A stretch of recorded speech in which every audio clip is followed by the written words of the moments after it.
Hey, friends. Welcome back. I'm so glad to have you here. I want to start today with something a lot of you have probably felt, even though you haven't said it out loud yet. That feeling that the old launch playbook just isn't working the way it used to.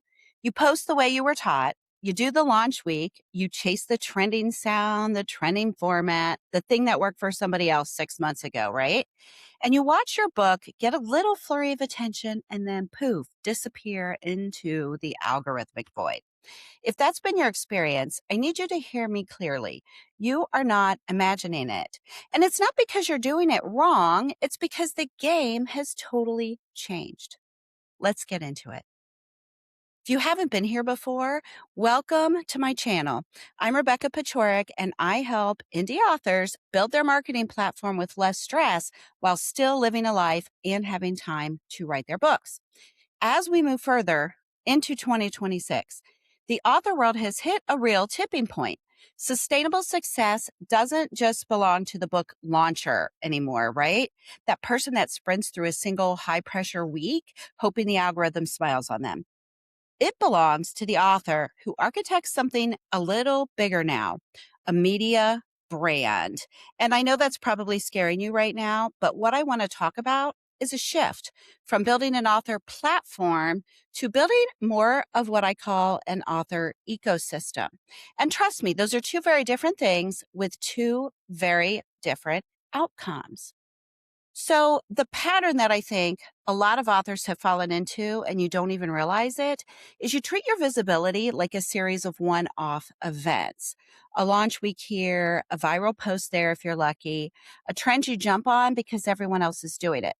And in between, there's this silence, right? Or you're scattered copy and paste posting across 5 different platforms, hoping that one of those stick. The problem isn't that you're not trying hard enough. It's that none of this is actually yours. Every platform that you don't own can change its rules overnight. The algorithm that loved your content last month might just bury the lead and all of your stuff this month. And if your entire visibility strategy lives inside someone else's app, you are, quite frankly, building your house on rented land. If you've been following me for a while, you know I talk about this a lot, but it has become even more important this year than ever before. That's the trap of the old platform mindset, right? It's still fundamentally about reach, about being seen, about hoping that enough eyeballs land on you during a narrow window of time. Whereas the ecosystem mindset asks a completely different question of you.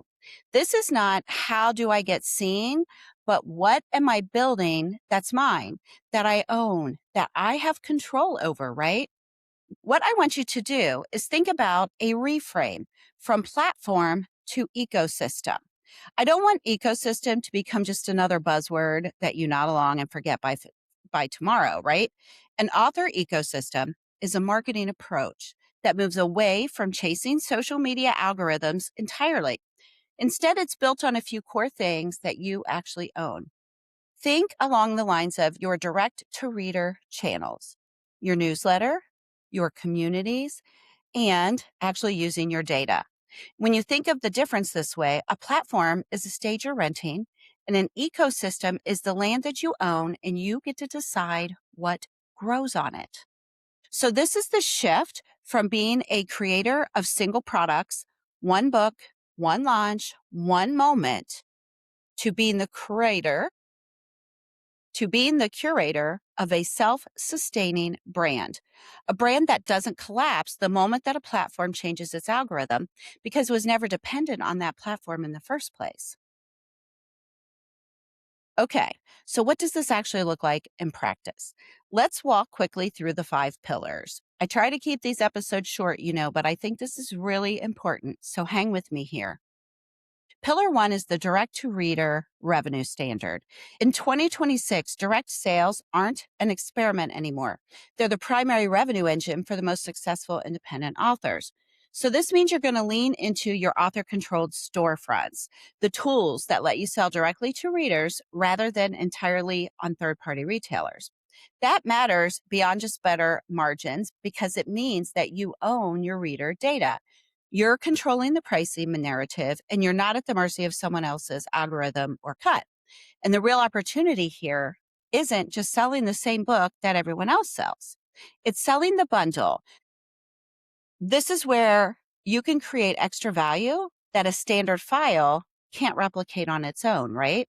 So this is where you're going to be able to build things like special editions, exclusive covers, signed copies, things like that, workbooks or companions that deepen the reading experience, exclusive audio pieces like director's cut chapters and bonus content, and community access. You could create your own little community somewhere like Substack or Patreon or school or your high level community. And this is like your inner circle, your world, your vault, right? This is your inner piece of besties. So this is where the real money lives in 2026. Not racing to the bottom on the price, but building in something that only you can offer to your readers. The second thing I want you to think about is how your newsletter can kind of be your homepage. Newsletters are becoming the new author home pages as a general rule. The static website is one that just sits there with your bio and your book covers, right? That's not where the relationship is going to happen. The relationship happens in consistent, dynamic publishing. Think along those lines, like I said, of Substack, Patreon, and even in LinkedIn, if that's where your readers are. It really depends on whether you're writing fiction or nonfiction, right? But this is a shift toward serialized storytelling, behind the scenes access, a reason for someone to open your email every time they see your name, right? Not just when you have something to sell. And here's the strategic piece behind this. When you offer paid tiers and a consistent publishing rhythm, you could transform a one-time reader into a long-term subscriber. That is a resilient platform, one you actually own, and it can protect your entire career from the volatility of social media reach. If Instagram disappeared tomorrow, would your readers still be able to find you? If the answer is no, then your newsletter is your most urgent project today. I'm going to put some samples of who I think is doing this greatly in the author world. I've got some nonfiction people I follow as well as fiction. There are ways to do it if you're fiction. You just have to be a little bit more creative when you're thinking about it. The next thing that I want you to do is think about depth over breadth, choosing micro communities. Now, this one might be the most counterintuitive, especially if you've been taught that bigger is always better, right? But this year's landscape rewards depth over breadth. So chasing generic virality, it's a distraction. The most successful author brands are building those home bases, the places where engagement is intimate and personal and not just broad, shallow posting ghost types of things, right? So if you have something like a dedicated school group, a Discord channel, a niche Facebook group, these micro communities are the real engines of reader loyalty. Because here's the truth, moving away from copy and paste posting and towards genuine interaction, that's what makes your core audience feel seen. That feeling is what builds a career that's going to last, not just a one launch cycle, a 1 week launch cycle, a 1 week sale. You don't need 10,000 casual followers. You need 300 people who would buy whatever you make next, sight unseen, because they know you and love you already. I have seen a lot of this within my own business recently. I did a post this weekend on why I'm not in Facebook as much as I was. Part of that is because I have found some micro communities that I really enjoy. And I want to make sure that with my members in the Authors Allies Roundtable and the other groups that I'm in, that I am really developing those relationships, right? And not just putting my posts out there. You will still see all of the informative posts on bits and pieces and tips and marketing ideas on my channels. But that is not where I am hanging out as far as the discussions. The discussions are happening in those smaller groups. The fourth thing I want you to think about is using AI as your co-pilot, not your ghostwriter. Do not roll your eyes. I see you right now rolling your eyes. Let's talk about AI for a second because there's a lot of confusion here, particularly within the marketing industry. This year, AI has moved from novelty into essential marketing infrastructure. But here's the thing, this is really important. We do not use AI to write our book. That part is yours. That part has to stay yours. Where AI becomes powerful is managing that cadence of your brand. It can help you with research, A/B testing subject lines, optimizing your ad spend, the repetitive behind the scenes work that used to eat up all your creative energy. AI today is going to be your marketing co-pilot. But here's the catch. Readers can spot that AI speak from a mile away. So that generic sentence structure and those overused phrasing patterns, if you want AI to actually help your brand instead of flattening it, you have to train it to sound like you. Your tone, your personality, your quirks, and not just some bot wearing your name. Used well, it can be leverage. Used carelessly, it's the fastest way to sound like everyone else. Okay, the fifth pillar is video first discovery and the evergreen machine. This is a big one. Video content is still the primary engine for reader discovery currently. Video podcasts like this, short form clips, these function as what I call evergreen discovery machines. They let the readers connect with your personality before they ever buy a single book. That's a completely different relationship than someone who is just discovering you through a static ad. And here's the good news for anyone who just cringed at the idea of being on camera, I feel you. You don't have to perform. The strategy that works best, especially for introverts, is simple. Record a conversation, not a monologue. A chat with a friend who asks you questions about your world, your process, your book. That one conversation becomes raw material. And here's the repurposing formula to remember. One core piece of content can become 5 clips, 2 emails, and 3 social media posts. Boom. You're not creating constantly. You're creating once, thoughtfully, and then letting it ripple outward. I did a Substack on this recently, and I am going to be doing some more on repurposing coming up. So keep an eye on my socials and things. I'm going to share a little more with you on this to help you out. But these 5 pillars that we just discussed, they're running in the background, right? And so this way, what actually looks like a launch now is more of a marathon, not a sprint. We talked a little bit about the fast launch last week. And so it was really important this week to tell you a little bit more about how to do it, right?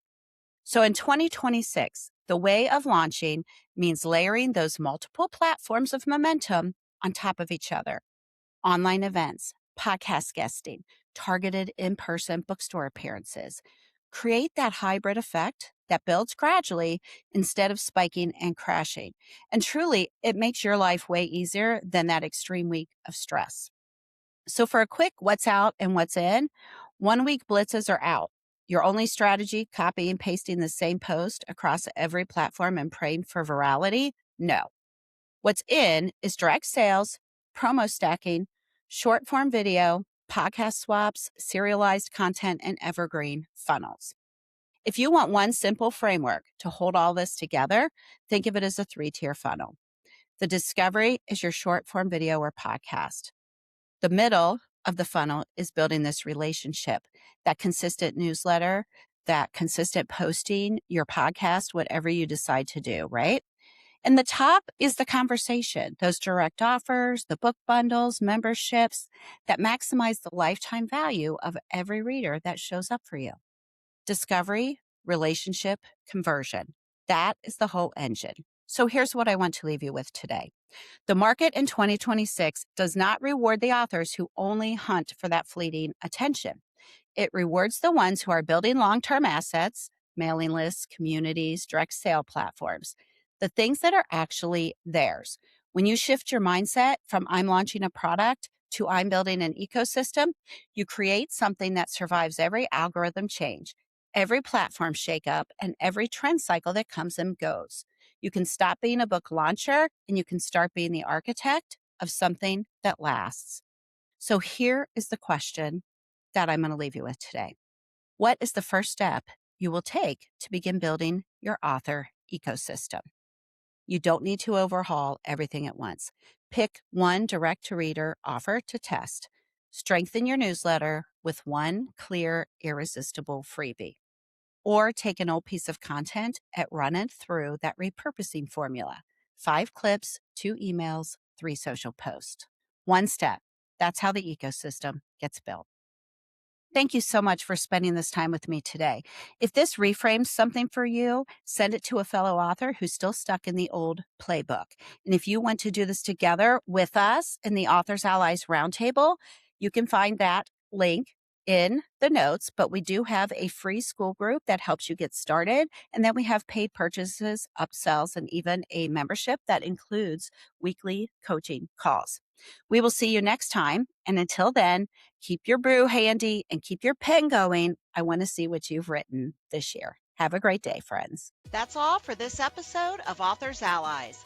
We hope you enjoyed our exploration of the literary world.